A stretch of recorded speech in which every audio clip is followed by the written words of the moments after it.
పరామర్శ అంట. అది పర్వతం లాంటి సంఖ్య ఉంది. ఏది పరామర్శ? నిన్న పేరు నాన్నగారు పోయినారంటే అలా పోయి ఇలా పోయి వస్తే ఆ పిన్నెల్లి రామకృష్ణారెడ్డి మళ్ళా లోపల ఉన్నాడు. వాళ్ళ తమ్ముడు ఎక్కడున్నాడో తెలియకుండా పారిపోయినాడు. వంశీ గణవరం వంశీ ట్రేస్ అవుట్ లేదు. వాసుదేవరెడ్డి బ్యూవరేజెస్ కార్పొరేషన్ ఎంపీ గారు లోపల ఉన్నాడు. అన్నీ ఒక్కొక్కటి సినిమా బయటకు వస్తుంది. ఏది మీది? ఏమి చేయాలనుకున్నారు ఈ రాష్ట్రాన్ని? మళ్ళీ తిరిగి వస్తారంట. అంటే మేమన్నా ఎన్డీఏ కూడా మేమన్నా చెవిలో పువ్వు పెట్టుకునేదా మీరు వచ్చేదానికి? చెప్పుతో కొట్టి స్వాగతం పుతాం, మీకు రాజకీయాలు లేకుండా చేస్తాం, 0 స్థానం మీకు. ఇది జగన్మోహన్ రెడ్డికి హెచ్చరిక.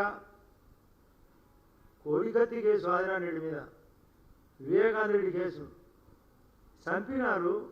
మీరు కోడిని కోసుకున్నారు, తిన్నారు, మాంసము ఫ్రిడ్జ్లో దొరికింది, మీ కడుపులో దొరికింది, ఈగలు దిబ్బలో దొరికినాయి. ఇంకా మేము చంపలేదంటే ఎవరు చంపినారు? నేను సాగుతో చెప్తున్నా, మీ కోడిని మీరే కోసుకున్నారు, మీరే తిన్నారు, మాకేం సంబంధం లే. ఆ కోడి కత్తి కేసులో దొరికినారు. ఎన్ఐఏ తేల్చింది దొంగ డ్రామా అని. ఆ బొత్స సత్యనారాయణ గారు మళ్ళీ ఏదో కంటెక్ట్ చేయబోతున్నాడంట. అది ఇంటికే పోయిందనే. అంటే అతని ఎక్కడ కాంగ్రెస్ అయిపోతాడనే భయపడి వైఎస్ఆర్ సీట్ ఇచ్చినాడు. అది వైఎస్ సీటే. అంటే మామూలుగా మా దగ్గర ఒక సామెత అనేది, పెద్ద వీరారెడ్డి చిన్న వీరారెడ్డిని, మా పల్లెలో పెద్ద వీరారెడ్డిని ఒక చిన్న కేసులో పోలీసులు అరెస్ట్ చేస్తారు. ఆయన పోతూ అరే నాయన, అరే బాలవీరారెడ్డి ఎదురుకు సొప్ప బాగా చూసుకోరా అని చెప్పాడంట. పోలీసులు సొప్పసాటిన దాక్కున్నాడని పడకపోతా చిన్న వీరారెడ్డి అడిగాడంట. ఏమన్నా నా పేరు ఎందుకు చెప్పినామంటే నాకు తోడు ఎవరు రాని, నీకు వచ్చేసారి సత్యనారాయణ గారిని తోడు కోసమే అక్కడ పోటీ చేయించాడు. మీకు అర్థమైంది సామెత? పోతూ అందరినీ రాజపీనుగా ఉరికైనా పోదంట, అందరినీ దొరకపోతుంది. ఈ జగన్మోహన్ రెడ్డి పెద్ద రాజపీనుగా సైతాన్, వాళ్ళ భాషలో చెప్తున్న సైతాన్ లాంటివాడు, పిశాచి లాంటివాడు, పైశాచిక ఆనందం. అతని ముఖంలో నవ్వు అనేది నేను ఎప్పుడు ఆప్యాయతగా చూసి నవ్వించినది లేదు. ఎప్పుడు ముఖం సీదరించుకోవడమే, చీత్కారం. రాష్ట్ర ప్రగతి జరగాల, దేశ ప్రగతి జరగాల, ఇరిగేషన్ ప్రాజెక్టు పరిగెత్తాలా.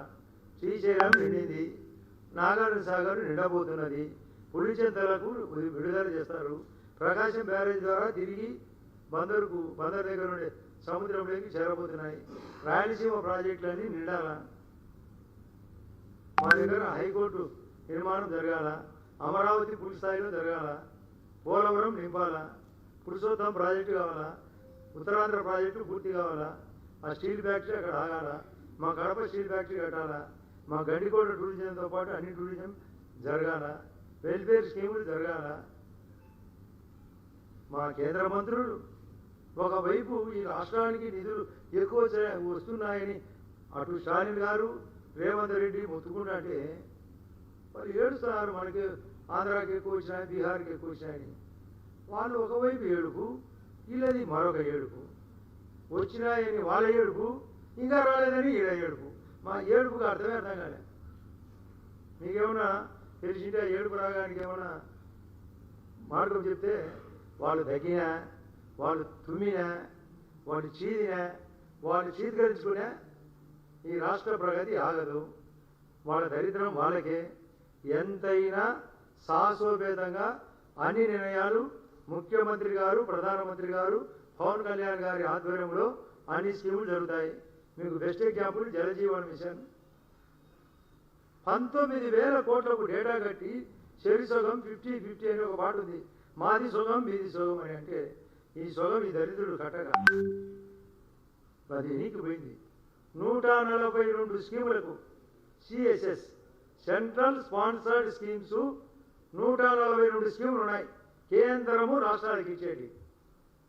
గ్రామీణ ఉపాధి 90-10, housing 100%, toilet 100%, national highway 100%, PMGSY 100%, Jal Jeevan mission 50%.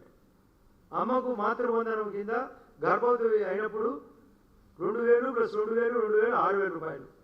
ఆమె బాలింత అయిన తర్వాత పాలు కోడిగుడ్లు తిండి పదార్థాలు free.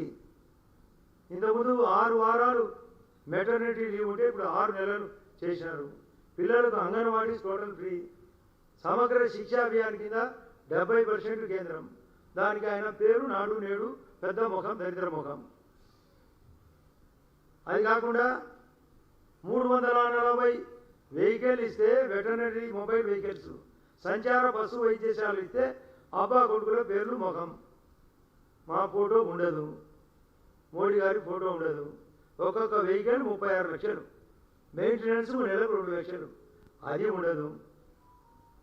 National life stock machine కింద 50% నిధులు ఎవరైనా 10 కోట్ల వరకు పెడితే కూడా దానికి డబ్బులు కేంద్రము.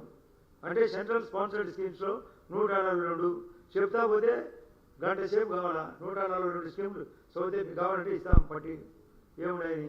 పిఎం ఈజీపీ కింద Pradhan Mantri employment generation programme under MSME 35% subsidy, SC ఎస్టీలకు 45%, ముద్రా లోను గతంలో 10 లక్షల నుండి 20 లక్షలు చేశారు. మహిళలకు మహిళా గ్రూపులకు 10 లక్షల నుంచి 20 లక్షల రూపాయలు వడ్డీ లేని రుణం.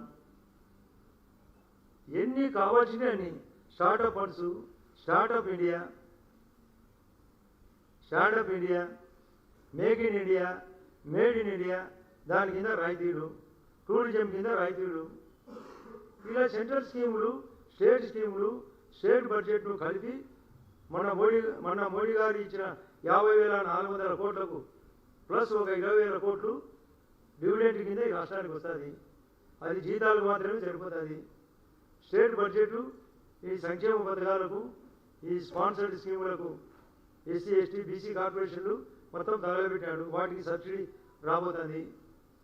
ఇవి ఒకవైపు స్పెషల్ పర్పస్ వెహికల్ కింద కేంద్రం గతంలో చెప్పిన ప్రకారం ఫారిన్ ఎయిడ్ ఆలోచిస్తుంది. స్టేట్ గవర్నమెంట్కు, మన గవర్నమెంట్కు, సెంట్రల్ దాని కింద నిధులు రాబోతున్నాయి. ఇవన్నీ కలిపితే ఎక్కడ లేని విధంగా ఈ రాష్ట్రం మీరే చూస్తారు. కనీసం 1800 రోజులకు మ్యాండేట్ ఇస్తే 18 రోజే మొదలుపెట్టారు. ఏది ఏది ఏది ఎక్కడ అని 36 పోయి ఈ రోజుకు మహా అంటే 54 రోజులు అయింది సీట్లో కూర్చొని. మీరు గమనించారు లేదో, 1వ తేదీ నాడు కరెక్ట్గా నేను ఫస్టే చెప్పినా మళ్ళీ చెప్తున్నా, 1వ తేదీ నాడు టెన్షన్గా జీతాలు అన్నీ వచ్చినాయి. బిల్స్, పాత బిల్స్ 1,30,000 కోట్లు మానవాడు డ్యూ పెట్టాడు. వాటిని క్లియర్ చేయాలి. ఇవన్నీ దృష్టిలో పెట్టుకొని ఈ యొక్క రాష్ట్ర రాజకీయాలు నడపడానికి చంద్రబాబు నాయుడు గారి యొక్క చాకచక్యము, మోడీ గారి యొక్క బలం, పవన్ కళ్యాణ్ గారి బలంతో పాటు మేము ప్రతిరోజు మీకు అన్ని విషయాలు తెలియజేస్తాం. ఈ అంబటి రాంబాబు తగ్గిపోయింది. రోజమ్మ ఎక్కడుందో ఎక్కడ పోయిందో ఎవరికి తెలియడంలే. ఆయన నాని అని ఒక ఆయన నాని 1 పోయినాడు, నాని 2 పోయినాడు, నాని 3 పోయినాడు, నాని 4 పోయినాడు. ఒక పేరుని నాని 1 మిగిలినాడు. అతను లోపలికి పోతాడు. అన్ని నానీలే, అన్నీ పోయినాయి. నానీలన్నీ అవుట్. All Nani's out. రమ్మనండి, డిబేట్ పెడతాం, ఓపెన్ డిబేటు. రాండి డిబేట్ కంట రండి. ఏమి వచ్చినాం కదా డిబేట్కు. ఎప్పుడో డేట్ ఇవ్వనండి. వాళ్ళు 100 మంది రమ్మనండి, మేము 4 వస్తాం చాలు. కౌరవులు 100, పాండవులు 5 మంది మాత్రమే, 5 మంది వేస్తాం. రమ్మనండి. మేము ఏం చేయబోయేది డేట్ పోయి చెప్పుకుంటా పోతాం. ముఖ్యమంత్రి గారు 74 ఏళ్ల వయసులో పర్ఫెక్ట్గా ఉన్నాడు. ఏం చేయాలా ఏం చేయకూడదు అని కేసులన్నీ బయటికి తీస్తాం. కాసులు సంపాదించేది బయటికి తీస్తాం. మీ కాసులు లాగుతాం, కేసులు లాగుతాం, వివేకానంద రెడ్డి కేసులు లాగుతాం. సుక్కలు కనపడతాయి మీకు. జైలు సరిపోవు మీకు. మామూలుగా షెల్టర్ వేయాల్సిందే పిల్లలు. అంతమంది తప్పులు చేశారు. ఎక్కడ దోపిడీ లేదో చెప్పండి.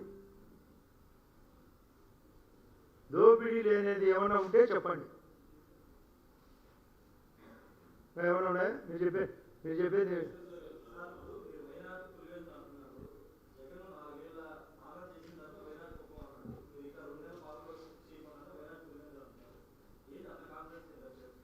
అసలు ఇప్పుడే చెప్తున్నా, పులివెందులలో బెస్ట్ ఎగ్జాంపుల్ చెప్పిన పాడ ఫండ్స్ అని. ఇదే పులివెందుల ఏరియా డెవలప్మెంట్ ఫండ్స్కు 600 కోట్లు అప్పు పెట్టిపోయినాడు. అది 60 కోట్లు విలువైన పనులే కాదు.